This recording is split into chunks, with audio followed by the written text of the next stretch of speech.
दोस्त, आज आपका फिर स्वागत है हमारे यूट्यूब चैनल में। आज बहुत बड़ी खबर निकल कर आ रही है। आज बीएसएनएल ईयू ने सीएमडी बीएसएनएल के साथ महत्वपूर्ण मुद्दों पर चर्चा की गई है। आज बैठक हुई थी। तो दोस्तों, आज हम बताएंगे कि आखिर ये आज की बैठक में किन किन मुद्दों पर चर्चा हुई है और क्या सब हुआ है। सारा जानकारी हम आपको देने वाले हैं। तो चलिए एक एक कर स्टार्ट करते हैं।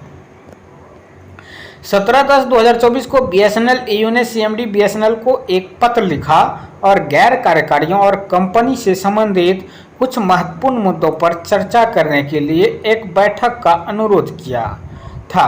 उस पत्र में बीएसएनएल ईयू ने चर्चा के लिए आइटम सूचीबद्ध किए हैं। यह बैठक कल 28/10/2024 को हुई।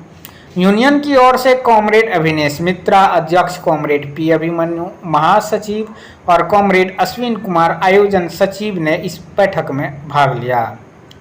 सीएमडी बीएसएनएल के साथ श्री कल्याण सागर निप्पानी निदेशक ने भी इस बैठक में भाग लिया। निम्नलिखित मुद्दों पर चर्चा विस्तार से की गई। पहला जो है, गैर कार्यकारी कर्मचारियों के नए वेतन मान पर प्रबंधन की प्रतिबद्धता को पूरा न करना। बीएसएनएल ईयू प्रतिनिधियों द्वारा बताया गया कि गैर कार्यकारियों के नए वेतनमानों के संबंध में 27/7/2018 को वेतन वार्ता समिति में आम सहमति बन चुकी थी। हालांकि यह बताया गया कि प्रबंधन बाद में नए वेतनमानों को दिए गए प्रतिबद्धता से पीछे हट गया और गैर कार्यकारियों के लिए कम वेतनमान प्रस्तावित किया है। यही कारण है कि गैर कार्यकारियों के वेतन वार्ता में गतिरोध पैदा हो गया है, नेताओं ने कहा है। वहीं पर समिति ने कहा है कि यदि इन छोटे वेतनमानों को स्वीकार कर लिया जाता है तो एक बार फिर भविष्य में गैर कार्यकारियों का भविष्य में ठहराव की समस्या का सामना करना पड़ेगा। उन्होंने 27/7/2018 को आयोजित वेतन वार्ता समिति की बैठक में पहले से ही अंतिम रूप दे दिए गए वेतनमानों के कार्यान्वयन के लिए सीएमडी बीएसएनएल के हस्तक्षेप की मांग की, ताकि वेतन संशोधन समझौते पर शीघ्र हस्ताक्षर किए जाएं। वहीं दूसरा जो चर्चा हुआ है इम्पोर्टेंट, बीएसएनएल के ग्राहकों को 4G सेवा प्रदान करने के लिए बीएसएनएल को वोडाफोन आइडिया के 4G नेटवर्क का उपयोग करने की अनुमति देना। बीएसएनएल ईयू नेताओं ने सीएमडी बीएसएनएल को बताया कि बीएसएनएल की 4G सेवा शुरू करने में अत्यधिक देरी से कंपनी को भारी नुकसान हो रहा है। उन्होंने बताया कि बीएसएनएल के पास हाई स्पीड डेटा सेवा उपलब्ध नहीं होने से ग्राहक काफ़ी नाखुश हैं।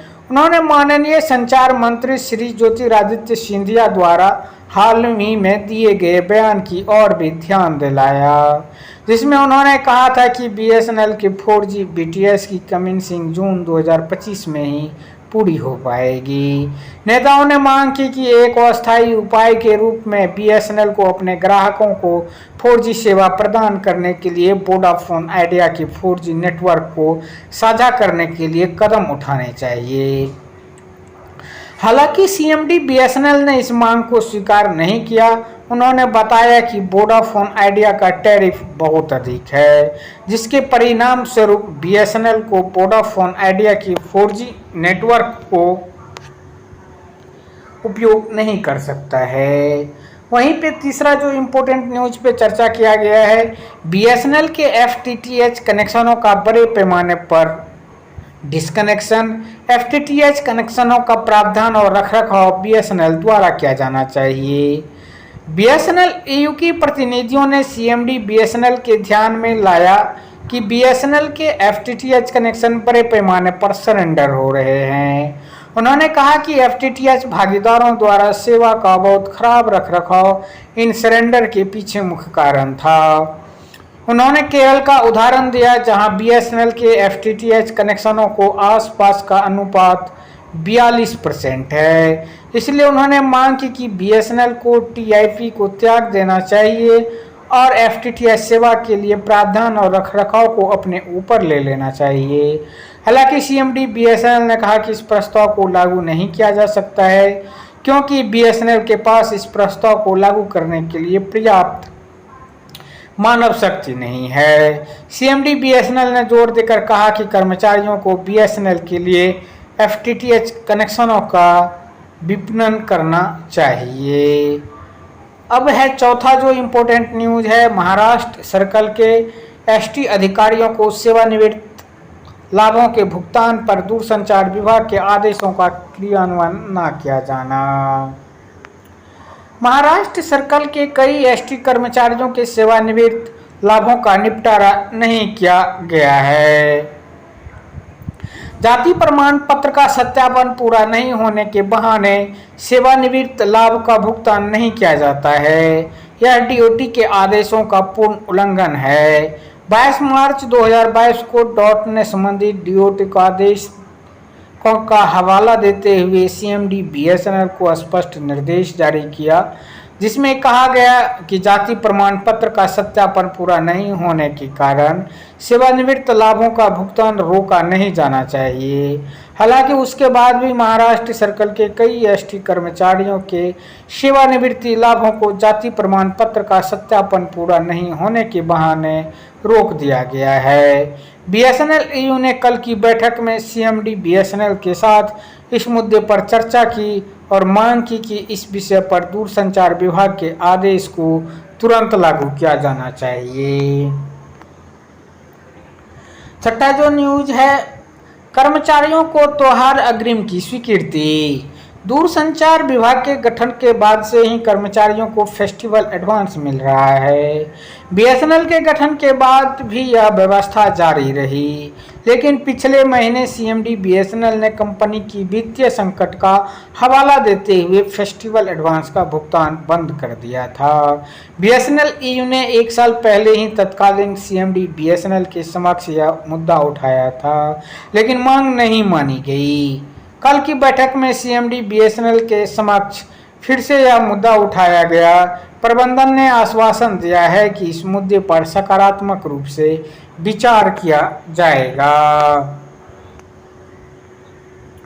8वां जो न्यूज है दोस्तों, 1/1/2024 से आकस्मिक श्रमिकों को बढ़े हुए महंगाई भत्ते का भुगतान। बीएसएनएल ने कार्यरत सूचीबद्ध कैजुअल मजदूरों को छठे वेतनमान के आधार पर वेतन दिया जा रहा है। जिन लोगों को 8 छठे वेतनमान के आधार पर वेतन मिल रहा है, उनके लिए 1/1/2024 से डीए में 9% की वृद्धि की गई है। हालांकि कैजुअल मजदूरों को यह डीए वृद्धि का भुगतान नहीं किया गया है। बीएसएनएल ईयू ने इस मुद्दे पर पहले ही सीएमडी बीएसएनएल को पत्र लिखा है। कल हुई बैठक में सीएमडी बीएसएनएल के समक्ष यह मुद्दा फिर से उठाया गया।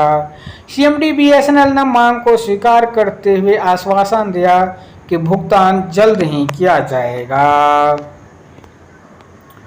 अब जो लास्ट में जो बैठक में हुई है, इस पे भी चर्चा हुई है। पंजाब सर्कल में रिक्त 15, 16, 16, 17, 18 के लिए आयोजित जेटीयू एलआईसी के परिणाम घोषित करें और सफल उम्मीदवारों को पदोन्नत करें।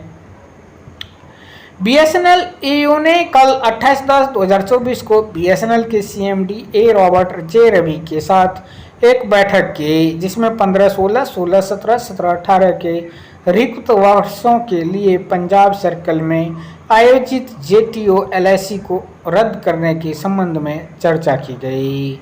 इस बैठक में अध्यक्ष कॉमरेड अनिमेश मित्रा, महासचिव कॉमरेड पी अभिमन्यु और आयोजन सचिव कॉमरेड अश्विन कुमार ने भाग लिया।